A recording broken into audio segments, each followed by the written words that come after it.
আসসালামু আলাইকুম। হ্যালো বন্ধুরা, বেসিক ফুল টেকনিক আইডিয়া টিপস চ্যানেলে আপনাদেরকে স্বাগতম। আজ আমরা এই ভিডিওটির মধ্যে দেখব কিভাবে আমরা মাইক্রোসফট এক্সেল এ আমরা সবগুলা কিভাবে আমরা মার্ক করতে পারি, আমরা সিলেক্ট করতে পারি। এক্সেল শিটে যে সেলস গুলো আছে কিভাবে আমরা সবগুলা সিলেক্ট করতে পারি। ভিডিওটি ভালো লাগলে অবশ্যই একটি সাবস্ক্রাইব। দেখেন এখানে যে এক্সেল শিটে যে সেলস গুলো আছে কিভাবে আমরা সবগুলা সিলেক্ট করতে পারি। সিলেক্ট করার জন্য আমরা দুটি উপায়ে আমরা সিলেক্ট করতে পারি। একটি উপায় হলো আমরা মাউস দিয়ে ক্লিক করে আমরা যতগুলো ইচ্ছে ততগুলো আমরা সিলেক্ট করতে পারি।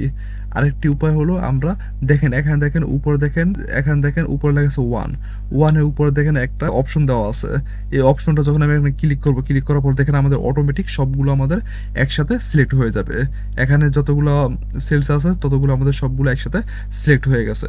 আমরা এইভাবে আমরা সবগুলো আমরা একসাথে সিলেক্ট করতে পারি। খালি জায়গাটা ক্লিক করার পর দেখেন আমাদের সিলেক্টটা আমাদের আউট হয়ে গেছে।